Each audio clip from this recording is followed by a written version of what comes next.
I wanted to talk about studying with a busy schedule. And you can see I have my notes here. And as you may or may not know, my Japanese friend Achi is here visiting me in Philadelphia. And so I'm quite busy hosting him. We like to go out and enjoy Philadelphia. So I don't have my normal routine of studying languages here at my house in my room. And as you know, I study 8 languages actively every day, and I'm still doing that. Even while my friend is here, even when I'm still going out every day, from very early to very late, I'm still keeping up my active study of 8 foreign languages. So, how can you keep up your language studies even when you're busy all day? In the case of Achi being here, one of the activities that I like to do is just speak in Japanese. So I think one of the days I actually measured that we spoke for at least 6 hours in Japanese. So being able to speak in Japanese with him is good because that's a kind of practice. It's a kind of use of the language, a real world use. And anytime you can get a real world use in of a language, I think that's one of the highest applications of it. Not just studying from a textbook or doing exercises, but actual real world use is so good. And in the same vein, you need activities that are easy to do so that even when your day gets super busy, you're still able to get the studying in. One of those activities for me is doing Anki flashcards. And the reason why Anki flashcards are so great is because there's an app for Anki on my phone. So even when I'm outside, I can pull out my phone and I can do some flashcards out of a foreign language deck. And I especially love doing flashcards when I'm in New York and I'm on the subway. Maybe I'm going from Brooklyn to Manhattan. Who knows? Maybe I'm going to the Upper East Side to meet with someone for dinner, like Jing Jing. But when I do that, I love to just take that dead time that otherwise I would not be able to use on the subway and be able to turn it into real study time of whatever foreign language I want to study. Another great way is to have someone in your life that you speak with in the foreign language, either a good friend or a family member. In my case right now, I have Achi who's here visiting me, so obviously I speak Japanese every day with him. But basically, you want to create a lifestyle where the language is already there. It's already an integral part of your life. You don't have to go out of your way to get the studying in. A lot of the time, it doesn't even feel like studying. For example, when I speak with Achi, I'm doing it because I want to communicate with him.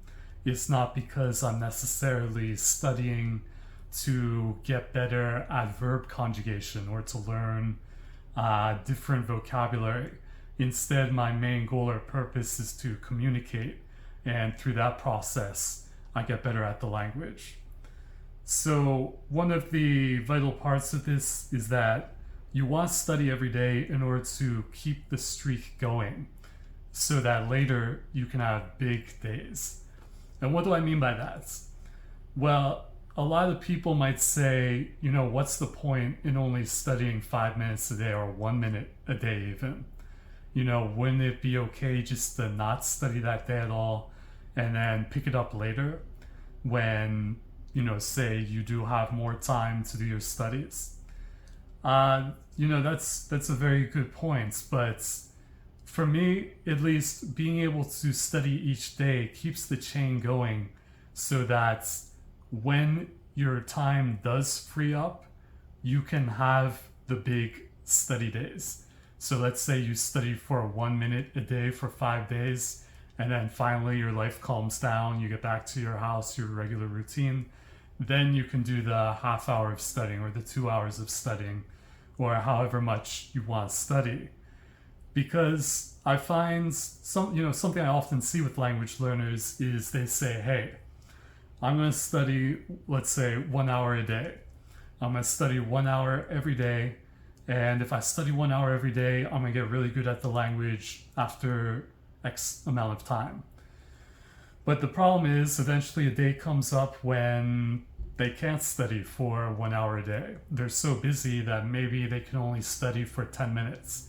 And they say, well, I commit myself to 1 hour a day, and if I only study for 10 minutes a day, I'm kind of letting myself down. I don't feel good about that because I'm not doing the streak of studying 1 hour a day. And so because they don't meet their expectations, they actually end up not doing it at all. They say, oh, maybe I'll stop for now, I'll quit for now. And then later on, when I can do 1 hour a day again, I'll pick it up.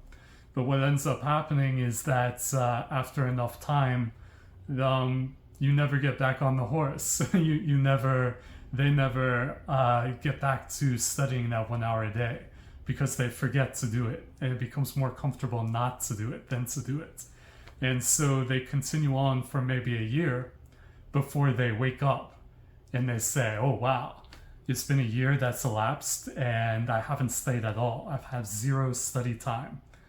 If I had just let myself or allowed myself to study for 10 minutes for every day for the last year, I didn't get to study an hour a day, but if I just allowed myself to study for those 10 minutes instead for a year, I would be way further ahead than where I am now because I didn't do any studying. I fell off. So that's something to keep in mind is you want to keep the streak going, even if it's only 1 minute a day. The other thing you want to do is you want to create an identity that you are a language learner. Because if you identify as a language learner, you'll naturally gravitate towards doing it every day because that's your identity. That's just what you do.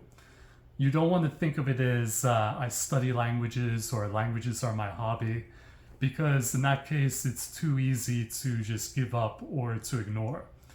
Hobbies are something which are not integral to us. They're not 100% necessary.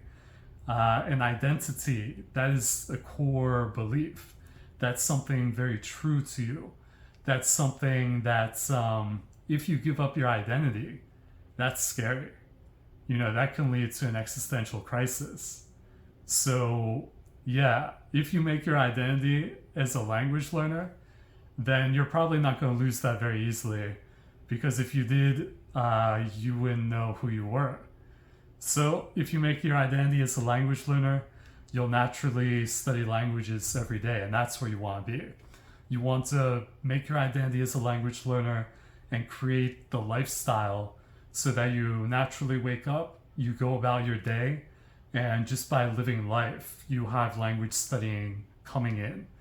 Just by going throughout your daily routine, going through the natural steps that you go through, you have language learning built in, either through active study or through these other opportunities that come by, say, having people in your life who you speak with, or using it at your job, or who knows, just having something in your life that reminds you or puts you into learning the language without necessarily having to actively sit down and say, okay, I'm going to study now. So anyway, I hope that helps you. Good luck with your studies. My friend Achi is here for another week, so I'm going to continue speaking Japanese with him, but of course, I'm also going to continue to actively study the languages, and I look forward to doing that. Okay, thank you so much.